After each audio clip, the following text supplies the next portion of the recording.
à tous, c'est Hermès, j'espère que vous allez bien, j'espère que vous aviez apprécié la vidéo d'hier. On va reprendre ce petit trade perdu par rapport à ce qu'on avait encadré vis-à-vis d'un diamant. C'était une pattern potentielle de retournement, notamment en H4. Bon, finalement, elle s'est avérée perdante, ce trade-là. On va en parler ensemble, on va voir un tout petit peu de psychologie pour pouvoir clôturer par rapport à ces explications sur les deux dernières vidéos. On parlera Bitcoin, on fera un petit peu d'Ishimoku Kinkoyo, on voulait parler de Link et de ADA, notamment moi, vous voulez qu'on parle de ADA. Je reviendrai sur Warren Buffett et on fera un tout petit tour également sur quelque chose d'extrêmement important vis-à-vis de l'investissement. On commence maintenant.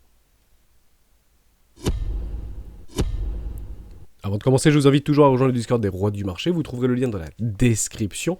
N'hésitez pas à nous rejoindre sur le Discord. On est plus de 11 000 sur ce Discord et vous y trouverez à l'intérieur une stratégie qui s'appelle la stratégie des 4 rois. N'hésitez pas à l'utiliser, vous en imprégnez pour vous aussi trouver votre propre style d'investissement. C'est 18 pages extrêmement facile à lire. On est plutôt investisseur. Sur le Discord est plutôt moyen-long terme.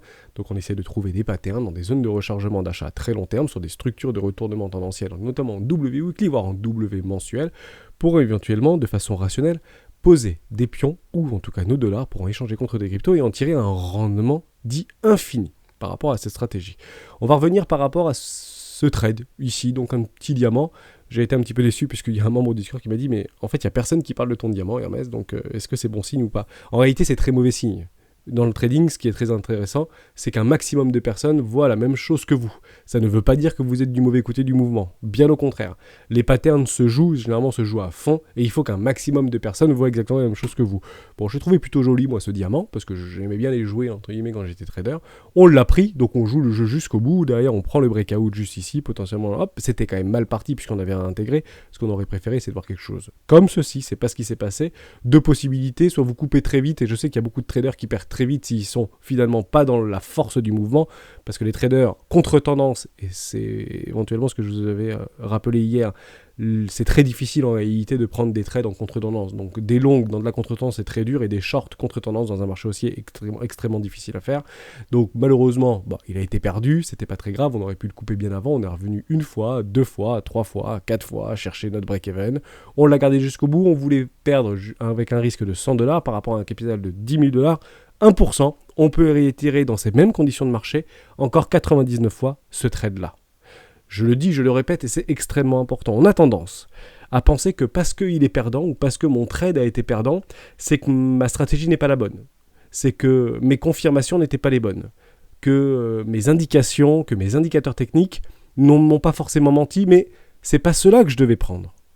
En réalité, si vous faites ça et si vous mettez un coup de crayon sur votre plan de trading par rapport à un seul trade, 2 ou 3 trades, en réalité c'est une erreur. Parce que vous n'allez pas réitérer 100 trades. Vous allez réitérer 100 trades de 100 façons différentes. Or, dans le trading, c'est de réitérer 100 fois la même chose, dans l'objectif d'en tirer un rendement. Faites très attention à la partie émotionnelle et psychologique de ces trades-là. Le fardeau des traders, c'est de perdre malheureusement plus souvent qu'ils ne gagnent dans le but d'en tirer un rendement. Parce que le risque-récompense est à l'avantage du trader. Plus ou moins élevé. Ici, c'était 1,40 si jamais on avait éventuellement pris les take profit, ou 2,8. Ce qui était là, en fait, des ratios de 1,3, il y en a des beaucoup plus grands. Vous pouvez prendre des ratios de 1 à 10, de 1 à 20, de 1 à 40. Il n'y a aucun problème avec ça. Donc vous imaginez bien, c'est que si vous testez 100 fois un trade avec un risque-récompense de 1 à 40, vous réussissez 2 fois sur 100, vous êtes rentable. Voire très rentable.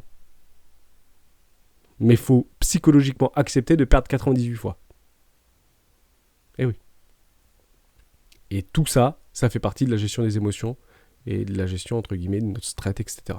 Et de notre psychologie induite. Évidemment. C'est 80% du trading. Finalement, c'est baissier. On casse ce petit range juste là. On avait un range qu'on avait parfaitement délimité. Donc on achète, on vend les bas de range, on achète les hauts de range. On vend les hauts de range, on achète les bas de range. On vend les, mais on n'est pas parti vraiment les chercher. Ça aurait pu être un peu plus violent ici. On vend les hauts de range, on va chercher les bas de range et on les achète, tout simplement. Bon, break, bam. On est parti sortir tous ces vendeurs, entre guillemets, de range trading. Et on va chercher beaucoup plus bas des poches de liquidité complètement évidentes qu'on avait vues depuis très longtemps maintenant et que beaucoup avaient vues, ne nous trompons pas, juste ici par rapport à des précédents lots. Ok. Donc on est parfaitement venu chercher ces stops-là, on est parfaitement venu chercher ces petits stops-là, on est parfaitement venu chercher ces petits stops-là. Ok, tout le monde est sorti. Parfaitement. Maintenant, qu'est-ce qu'on attend ? On attend un retour d'une nouvelle catégorie de traders qui sont des range traders, mais d'un range beaucoup plus grand, qui attendent cette situation depuis probablement longtemps. C'est ici qu'ils doivent se positionner. Est-ce qu'on vend dans les bas de range ? Non. Là, si vous shortez ces bas de range, et on va le revoir juste après, il y a beaucoup de personnes qui ont shorté, entre guillemets, cette descente. Convaincu, why not? Aller beaucoup plus bas, pourquoi pas? Aller chercher les 15 000, 12 000 $, pourquoi pas? Il faut jouer, mais ceux qui vont chercher plutôt ça sont plutôt positionnés là-dedans. Ok? Et ils ont le temps, en réalité, avant de se faire prendre leur stop, en espérant qu'ils ont pris, bien sûr, des take profits dans la descente. Chacun son style de trading. Maintenant, les range traders, votre carrosse est arrivé. À vous maintenant de bouger et d'agir sur ce marché. Ok pour ça? On voit en daily des choses très intéressantes. On vient de confirmer, enfin, que potentiel jusqu'à preuve du contraire. On a une divergence actuellement en daily qui s'est positionnée ici. Donc le cours, vous le voyez comme moi, baisse fortement. Je vais changer de... Voilà, je vais le changer. Ici, le cours baisse fortement et ici, vous voyez que le cours a clôturé en hausse par rapport à votre RSI en 14 périodes. Même chose sur notre RSI en 21 périodes. Vous avez une divergence potentielle. Elle sera clôturée quand? Quand on viendra avaler toute la bougie précédente. Donc c'est un peu long pour venir l'avaler. 20 200, mais partez du principe que cette, entre guillemets, ici, cette divergence sera confirmée lorsqu'on viendra attraper les 20 200 $. Ce qui me donne un écho par rapport à nos amis héliotistes. Vous aviez beaucoup d'objectifs, on en avait parlé beaucoup dans les vidéos précédentes, que vous aviez un objectif aux alentours des 18 500 $. Je pense à Lux notamment, je pense à Node Pro, je pense à d'autres bien évidemment. Et vous y êtes en réalité sur vous 18 500 $. On est venu chercher les 18 450 $. Waouh, bravo. À quel moment vous savez, entre guillemets, que c'est potentiellement une fin de C sur une fin de Z, je ne sais pas trop comment vous avez joué ici, mais sur une fin de 5, sur des plutôt gros time frame. Donc là, on joue tout ce mouvement-là en réalité. Ok, c'est au moment où on va voir en réalité une pattern de retournement. Et on pourra dire, ok, les héliotistes étaient dans le bon, potentiellement une 5 tronquée, parce que je sais que beaucoup jouent des 5 tronquées ici. Vous l'avez, ou vous la confirmez, lorsqu'on aura ravalé la bougie précédente.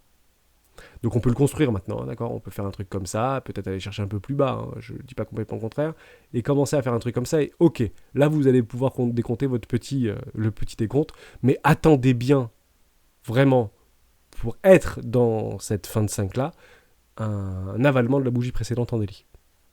C'est ça votre signal. Et vous aurez confirmé en réalité votre divergence en daily sur votre RSI en 14 périodes. Beaucoup d'héliotistes l'utilisent, mais en tout cas, bravo au niveau de l'atterrissage, vous êtes en plein dedans. Why not?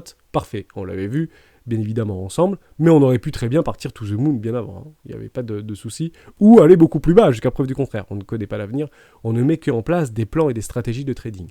Ça, je pense que c'était très intéressant. On fait un petit peu d'Ichimoku Kinkoyo, et après, je vous dirige sur l'order flow, parce qu'il y a des trucs qui sont très intéressants, et j'aimerais en fait être contre-intuitif par rapport à ce qu'on va observer juste après. Je reste en daily, j'aime beaucoup utiliser Ichimoku Kinkoyo en daily. Bon, ça me plaît beaucoup. Et j'ai vu quelque chose et j'aimerais vous remontrer quelque chose parce que peut-être qu'il y a eu des incompréhensions. Pourquoi ce qui va se passer là ne s'est pas passé précédemment alors que ça aurait pu le faire? Je vais essayer de répondre à cette question-là, c'est extrêmement simple. Vous avez ici, en fait, votre ratio. Vous allez le prendre là-dedans. Donc je le suis, ça aurait pu très bien partir beaucoup plus fort. Éventuellement, on va essayer d'encadrer ce type de choses. D'accord? Ce fameux breakout par rapport à ce switch au niveau du nuage, qui pourrait en fait transpérer de façon assez allègrement. Surtout qu'on est venu chercher tous les stops en réalité acheteurs. Donc maintenant qu'on est parti chercher tous les stops vendeurs, on peut aller chercher tous les stops acheteurs et puis on peut aller aussi chercher tous les stops vendeurs.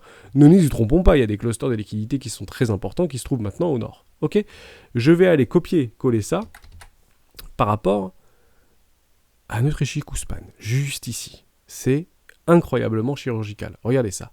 Si je copie-colle en réalité, donc ça, la Chikou ici, donc Tenkan Kinjun et notre Shikun Span, qui va potentiellement aller chercher aussi un tout petit twist ici entre deux énormes bougies. Ne pensons pas qu'on va les traverser. Ceci est très dur pour notre Shikun Span de traverser ces bougies pleines. C'est comme si vous aviez en réalité une plaque en aluminium, ou en acier trempé, ou en titanium si vous voulez, de 20 cm de largeur.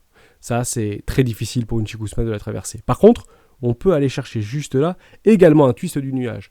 Donc en réalité, ceci, c'est du copier-coller à cela. C'est exactement ce qui se passerait en réalité. Ok, on viendrait twist ici au niveau de notre prix, on passerait notre Tenkan Kinjun, switch de nuage, boum, gros signal haussier ici. Ça viendrait donc, je le répète, juste après notre FOMC, par rapport à la fête du 20, donc ce serait potentiellement 21, ça pourrait se passer potentiellement le 21. Mais maintenant, vous allez me dire, ouais, mais pourquoi on n'est pas passé là? Alors, Hermès, tu dis n'importe quoi, parce que ici, vous aviez la même chose. Non, j'avais pas la même chose. En fait, entre ici et ici, reprenez votre Shikun Span, je n'avais pas la même chose. Je vous le montre en un instant. On va tout simplement repartir 26 périodes en arrière, par rapport à ce qu'on aurait pu faire ici. Voilà, juste là. 26 périodes en arrière. Donc j'étais ici au niveau de potentiellement de ma Shikun Span, juste là, mais qu'est-ce que j'ai en face? En réalité, essayez de transpercer ça. Allez-y. Comment vous voulez qu'elle fasse votre Shikun Span pour traverser un truc pareil? C'est impossible, il faut y aller au tractopelle là. Là, la Shikun Span, elle va chercher un tractopelle et puis elle essaie de traverser ça. Donc beaucoup trop tôt pour elle, en réalité. C'est infranchissable ça, dans le plus épais nuage que vous pouvez imaginer, en Delhi. Dès lors, qu'est-ce qu'elle fait? Elle est maline, elle va faire un petit tour par le bas, un peu plus bas que le bas, pour le coup, on aurait pu s'arrêter là, on n'était pas obligé d'aller chercher des clusters de liquidité, donc on aurait pu rester là, venir grind sans passer en fait notre plaque de titanium, et derrière aller chercher ici. Voilà. Parce que maintenant, il ne faut plus un tractopelle pour passer ça, pour notre Shikun Span. Il faudrait potentiellement une pioche. Donc j'espère que Karen potentiellement vous en parlera, parce que c'est clairement quelque chose qu'on peut encadrer dans le temps, et vous aurez un très beau signal, notamment en H4, notamment en H1, et notamment en daily, pour potentiellement aller chercher après, plutôt du weekly. Et les prochains niveaux au niveau du weekly, si on a ce type de twist, c'est quoi? C'est aussi notre énorme trendline qu'on avait posé ensemble depuis les tops de marché jusqu'à notre premier arrêt juste ici. On va pour vraiment le break. Si on le break en weekly, c'est plutôt positif. Le prochain niveau, c'est quoi? Notre Kinjun. 33 000 $, target d'Hermès. Alors, je suis bullish, etc., permabull. Non, pas forcément. J'essaie juste d'anticiper par rapport à Ichimoku Kinkoyo, puisque ça, je sais que tout le monde voit la même chose que moi, ceux qui utilisent Ichimoku Kinkoyo. Donc, éventuellement, on en discute ensemble dans les commentaires ou directement sur le Discord. Mais je trouve que l'histoire est belle. Est-ce qu'elle va se produire? Généralement, elle ne se produit pas du tout, parce qu'on peut aller très bien chercher beaucoup plus bas, hein, je ne dis pas du tout le contraire, avant de faire ce type de choses. Voilà, et on en avait parlé aussi, hein. Ne pensons pas qu'on va pas aller plus bas, parce que ici, en réalité, on était bien venu chercher des toutes petites mèches. Ok? Des petits clusters de liquidité avant de repousser de façon extrêmement violente le prix. On a le temps chez les rois, mais ici sera entre guillemets un premier signal court terme, hein, daily, plutôt court terme, pour potentiellement aller chercher des objectifs plus hauts. Simple gros haussier. Nos fameux, vous comprenez, hein, petits rallyes jusqu'à décembre, donc octobre-novembre. On le sait, septembre, c'est pas un joli mois. Donc on se prend encore une tape derrière la tête dès le début du mois de septembre. On le sait, c'est pas un joli mois. Ok? Voilà pour ça. J'espère que je vous ai aidé sur Bitcoin.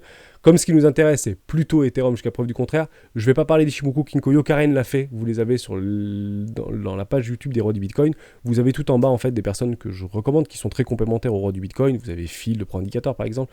Vous avez également Karen. Et allez voir sa vidéo. Je crois qu'elle a fait une analyse de 60 cryptos. J'ai pas eu le temps de la voir, mais je sais qu'elle parle d'Ethereum puisque c'est un petit peu dans le truc. Donc vous pouvez éventuellement suivre ses conseils. C'est une experte Ichimoku Kinkoyo. Voilà pour ça.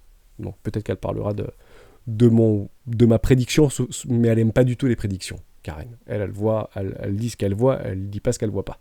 Voilà pour ça. J'espère que je vous ai aidé. On fait un tout petit tour côté order flow, parce que ça aussi c'est très très intéressant, et j'aimerais vous parler de Warren Buffett juste après. Bon, on est en train de voir quelque chose de très pertinent. Je suis actuellement en 1 heure. Vous avez une augmentation ici au niveau des open interest, un ratio long short qui est énorme. Vous allez dire, Hermès, c'est la fin du monde, il y a trop de longs, on va les exploser. Pas nécessairement. On va essayer de réfléchir contre-intuitif par rapport à ce qu'on voit et non pas par rapport à ce qu'on pense et par rapport à ce qu'on croit. J'ai un funding extrêmement négatif. Ici, j'ai une capitulation, ou en tout cas une vente massive sur le spot par rapport à mon CVD. Pression vendeuse, jusqu'à preuve du contraire, ça fonctionne. Beaucoup de personnes qui ont shorté par rapport à notre CVD spot ici, beaucoup de personnes qui ont shorté le CVD spot en fait se déprécie, contre un futur se déprécie de façon extrêmement franche. On va revenir un petit peu en arrière, mais on va prendre en fait du côté des vendeurs à découvert. On se met dans la peau des vendeurs à découvert. Et on va regarder ensemble 3 situations relativement équivalentes, mais à l'inverse, en réalité. J'espère que vous allez bien voir, je vais le zoomer très fort, et je pense que ça va être extrêmement pertinent. Regardez ça. On va se positionner juste là. Vous avez ici une explosion au niveau des open interest. On imagine qu'on est là. Vous avez ici une explosion. Je vais prendre mon pinceau. Voilà. Ici, explosion des open interest. Ici, vous avez un funding très fortement positif. Je suis en time frame 1 heure. Ici, vous avez un funding relativement positif. Vous avez des CVD spot qui montrent très fortement et ici des CVD qui montrent très fortement. On accompagne bien ce mouvement. Or, qu'est-ce qui se passe derrière? Alors que j'ai un ratio long-short qui est plutôt en faveur des longues ici, puisqu'il y a beaucoup de vendeurs à découvert. Regardez ce qui se passe. Je pousse ici très fort, et derrière, je repousse le prix, je vais les chercher beaucoup plus bas. Ici, je pousse le prix, je fais une réintégration, et je vais beaucoup plus bas. Chasse au stop, ici, vendeur à découvert, alors que tout était plutôt bon, entre guillemets, hein, pour aller chercher beaucoup plus haut, et derrière, on repousse. Même situation un peu plus loin. Juste ici, vous avez une explosion au niveau du cours. C'est joli, hein, on est passé de 28 800 à près de 24 000. C'est à peu près le même ratio, on a perdu 1200 $ hier, d'accord? Vous avez ici une explosion au niveau des open interest. Vous avez un funding positif ici, un funding positif ici, et vous avez un ratio long-short, mais plutôt en faveur des longues. Vous avez beaucoup plus de vendeurs à découvert que de longues ici. Vous avez une augmentation au niveau du spot et au niveau du CVD spot et au niveau du CVD futur. Même situation ici, vous avez une augmentation au niveau jusqu'aux 25 000 $, une explosion au niveau des open interest, les fundings sont plutôt positifs, jusqu'à preuve du contraire. Ici, vous avez une augmentation pas très franche au niveau du CVD spot, mais vous avez une explosion au niveau du CVD futur. Et bah, en réalité, à chaque fois, on retrace. À chaque fois, on retrace. Et on retrace pas qu'un peu. Hein. On repasse de 24 200 et on va chercher les 22 600. On passe des 25 000 $ et on revient sur les 23 500 $. À chaque fois, on perd plus ou moins 1 500 $. Malgré qu'après, oui, on repousse le prix. Parce qu'on est dans une dynamique tendancielle haussière, jusqu'à preuve du contraire. Et actuellement, on est en train de vivre une dynamique tendancielle baissière. Mais faites attention pour les vendeurs à découvert. Parce que ce qu'on est en train d'observer ici, c'est l'exact contraire de ce qu'on a vu précédemment. Donc, qu'est-ce qu'on peut attendre maintenant? Vous savez, hein, très bête et discipliné, Hermès. Hein.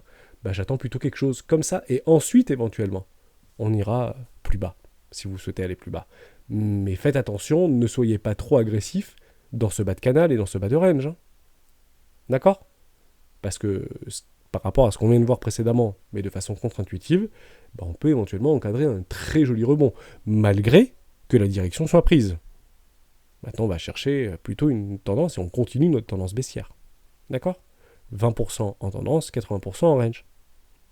Jusqu'à ce qu'on refasse un range, peut-être plus haut, peut-être plus bas, peut-être beaucoup plus bas, peut-être beaucoup plus haut, mais on attendra éventuellement ce type, entre guillemets, de construction. Voilà, je voulais vraiment vous montrer ça pour pas qu'on se mette pas tel en tête par rapport à ces énormes ratios long-short, parce qu'on avait exactement la même chose, mais plutôt en faveur des longues précédemment, et à chaque fois le cours a été repoussé. Voilà pour ça. On parle très rapidement de Warren Buffett et on finira la vidéo là-dessus, j'espère que ça vous a plu. Bon, il est all-in Warren Buffett, mais sur quoi? Et depuis de très nombreuses années, sur Apple. Là, vous avez en réalité le portefeuille de Berkshire Hathaway de Warren Buffett. On représente le top 10 en réalité de ses positions actuellement. Vous savez que ce mec-là a 40% d'Apple. On en avait déjà parlé il y a très longtemps dans la vidéo d'Héros du Bitcoin, mais je trouvais ça assez intéressant de vous remettre en exergue par rapport à ce qu'il faut le suivre ou pas le suivre. Bon, 40% d'Apple, Warren Buffett. Ensuite, vous avez du Bank of America, Coca-Cola, 10%, Chevron, American Express, plutôt un petit peu du bancaire, 7%, Kraft Heinz. Vous avez également Occidental, Petroleum. Il a beaucoup de positions sur plein aussi de pétrolières, Moody's, OK, Activision Blizzard, un peu partout, mais de façon extrêmement concentrée sur Apple. Il avait fait en réalité ceci. Warren Buffett vend 36 millions d'actions Apple. C'était le 17 novembre 2020. Et on va revenir sur Apple le 17 novembre 2020. Je trouvais ça très intéressant, potentiellement de vous remettre en fait en situation par rapport à de l'investissement pur. Ici, j'enlève Ichimoku Kinkoyo et on se remet en weekly. Oui, ça peut être pas mal. Donc on va reprendre par rapport au 17 novembre 2020. Ici, janvier, février, mars, novembre, 17 novembre. Ici. Ça, enfin, c'est un article du 17 novembre. Donc partez du principe qu'il n'a pas vendu là. Hein. Il a la possibilité de vendre 3 mois avant à AIT. Donc Warren Buffett, il a vendu beaucoup d'actions, je pense, là-dedans. D'accord? Juste ici, il a vendu beaucoup d'actions. Et derrière, il explique, Warren Buffett, j'ai eu tort de vendre 10 millions d'actions Apple. Ok? Et ça, c'était fin 2020. L'article date du 3 mai 2021. Et on va revenir par rapport au 3 mai 2021. Juste ici. 3 mai 2021. Vous allez voir où est-ce que je veux en venir. Ici. Article paru. Donc en fait, ici, il vend. Derrière, ça consolide. Réaccumulation ou distribution. Et là, il explique, j'ai eu tort en réalité de vendre mes actions Apple. Parce qu'il ne peut plus en racheter en réalité. Où est-ce qu'il les a achetées, ces actions Apple? Et ça, vous avez également ici une information très intéressante. Il va rajouter 3,5 Pfizer, etc. Non, holding, c'était où j'avais vu ça? Je ne sais plus où j'avais vu ça. Il les a achetés il y a très longtemps. Pour être tout à fait honnête avec vous, Il les a achetés de mémoire sur les coups des 30 $. Ici, il avait rajouté 75 millions d'actions sur ces 260 millions d'actions qu'il avait déjà, et c'était lorsqu'elles étaient sur les coups des 30 $. Je crois que c'était ici en 2014, me semble-t-il. Je sais plus trop où c'était, mais c'était dans le green ici. Là. Ça doit être ici en 2016 ou un truc comme ça. Ici, il rachète. Donc, Warren Buffett est connu pour acheter des tops de marché, sur des actions auxquelles il croit très fortement, parce qu'il a toute confiance en Tim Cook, etc. On va pas faire l'histoire, mais grosso modo, il avait remis un bastonnet il avait augmenté sa position peut-être de 30 ou 35% au coût en fait de 30 $ par action, et derrière il avait moyenné en réalité par le haut, parce que ça fait très très longtemps qu'il détient des actions. Mais en réalité, depuis, il n'en a pas racheté. Et aujourd'hui, ceci représente 40% du portefeuille de Berkshire Hathaway et de Warren Buffett. Or, on nous explique qu'on est sur un nouveau paradigme et qu'il faut shorter ce truc pour l'envoyer plus bas que terre. En somme, je le dis et je le redis. Si vous voyez notre ami Warren Buffett commencer à se soulager de beaucoup d'actions Apple, qui représentent 40% de son portefeuille, partez du principe que c'est pas bon l'histoire, parce qu'il se couvre par rapport à éventuellement ce pourquoi il est peut-être un petit peu en retard, d'une énorme récession, d'une énorme dépression, de tout ce que vous voulez. L'indicateur, c'est de regarder Warren Buffett, Apple. Si vous voyez une news, partagez-la vite dans le Discord. S'il vend plus de 10 millions, 15 millions, 20 millions d'actions Apple, notre ami Warren Buffett, et généralement il le fera très proche d'une très bonne news, donc probablement par rapport à la sortie de l'iPhone 14. D'accord ? On va peut-être attendre quelques jours pour dire vente record pour l'iPhone 14, derrière il largue ses trucs, et on aura en fait 3 mois de battement avant qu'il, entre guillemets, il le dise. C'est important. Hein. Donc soit il le fait avant la fin septembre, soit il le fait juste après septembre. Et généralement, l'iPhone, vous l'avez début octobre. Tout début octobre. Donc on le saura qu'en décembre. Il faut être très vigilant par rapport à ça. Si vous voyez des rumeurs comme quoi Warren Buffett tout commence à lâcher ses trucs, c'est peut-être que c'est pas faux. Il a 350 000 employés, le mec. Donc peut-être qu'il va commencer à le voir. Mais ça peut être très dangereux pour l'ensemble du narratif, entre guillemets, Warren Buffett, qui est plutôt bullish actuellement sur les actions. Donc je voulais juste vous remontrer ça, parce que s'il n'a pas pris des profits ici, et on le saura hein, s'il a pris des profits ici, pour le coup, c'est pas une mauvaise chose, je dis pas complètement le contraire, mais je dis juste qu'il s'attend pas que ça reparte comme ça, en réalité. Sinon, vous prenez pas des profits si vous pensez que ça va partir to the moon. Ok ? Donc il commence à prendre des profits ici, et c'est à peu près dans les mêmes configurations, entre guillemets, de marché, qu'il avait déjà pris des profits précédemment. Ok ? Juste ici, par rapport à une forme de distribution. Hein. Bah, c'est exactement ce qu'on est en train d'observer là-dedans. D'accord ? Donc on regardera ça. Pour l'instant, je n'ai pas vu d'informations comme quoi Warren Buffett avait vendu des actions Apple. Mais s'il doit le faire, c'est plutôt là-dedans. Et c'est très probablement pour en acheter peut-être plus bas. Ou en tout cas prendre des profits. Voilà pour ça. Faites attention, ne vous surexposez pas. Hein, que ce soit sur le Bitcoin, que ce soit sur l'Ethereum, que ce soit sur le machin.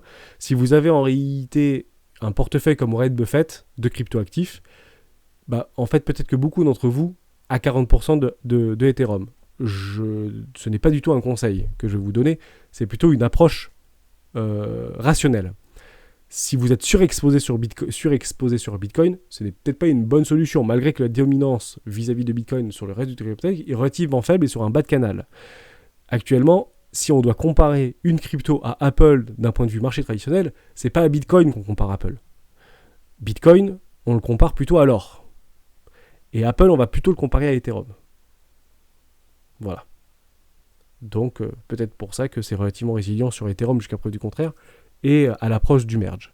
Le merge peut être considéré comme l'arrivée de l'iPhone, si vous voulez. Si vous voulez avoir des impacts par rapport à une news, enfin c'est même beaucoup plus que ça, parce que c'est structurel, mais enfin c'est infrastructure. Mais dans l'idée, je pense dans la tête des crypto friendly, etc., peut-être que voilà, Apple lance l'iPhone, bah, ça peut être un échec commercial, comme ça peut être une révolution planétaire. Et bah, ça a été une révolution planétaire. Bah, peut-être que Ethereum sera une révolution planétaire, mais on ne le saura pas demain. Hein. D'accord ? Je rappelle que l'iPhone, c'était ça. Hein. 2007, me semble-t-il. C'était en 2007. C'était il y a longtemps, hein, en réalité. Hein. Voilà, par là, l'iPhone, je pense. Voilà, 2007, c'était ça ? 2005, 2007, je sais plus, je suis désolé, mais en tout cas, il a été puni par son iPhone. Ça n'a pas été bien pris, hein, faites attention. Hein. Attention à The Merge. Hein. On est bien venu chercher une zone de rechargement d'achat ici. On pourrait regarder ça, on pourrait le comparer, on pourrait rigoler sur le Discord. Voilà, on est bien revenu chercher une zone de rechargement d'achat, alors que la révolution de Apple allait se mettre en place, avec l'Apple Store, etc. Hein, vous connaissez tout le discours. Bon, bah ça a été mal pris par les puristes apparemment, au même titre que peut-être que le merge qui nous envoie dans une zone de rechargement d'achat long terme, mal pris par les puristes. Voilà ce qui nous attend post-merge. La question reste ouverte. Merci à toutes et à tous d'avoir suivi cette vidéo jusqu'au bout. J'espère que je vous ai aidé. Dernière chose, si vous êtes trader, je l'ai eu fait, ça m'a beaucoup aidé. Marquez en réalité sur un petit book de trading ou une feuille de papier. Moi j'avais un calepin, marqué life dessus, c'était marrant. Et j'écrivais en fait pourquoi j'avais pris le trade. Et reprenez-le quand vous avez les mêmes conditions de trade. Et vous allez revenir en fait en arrière pour dire mais pourquoi j'avais pris ce trade là. Et notez-le en réalité sur votre TradingView, mais notez-le surtout en papier parce que des fois ça saute au niveau de TradingView. Donc vous le notez et vous revenez en fait dans le passé, mais pourquoi j'avais pris ce trade là, pourquoi j'avais pris ce trade là, et vous allez en réalité parfaire votre stratégie de trading pour pouvoir l'optimiser et en réalité augmenter ses rendements. Est-ce que j'ai vendu trop vite? Est-ce que je suis sorti trop vite? Est-ce que mon stop loss finalement n'était pas relativement bien adapté? Enfin, sous les structures, c'est pas très compliqué, mais dans l'idée, c'est un petit peu ça. Voilà pour ça. Merci à toutes et à tous d'avoir suivi cette vidéo jusqu'au bout. On garde le cap et on se retrouve demain dans une prochaine vidéo des rois du Bitcoin. Ciao.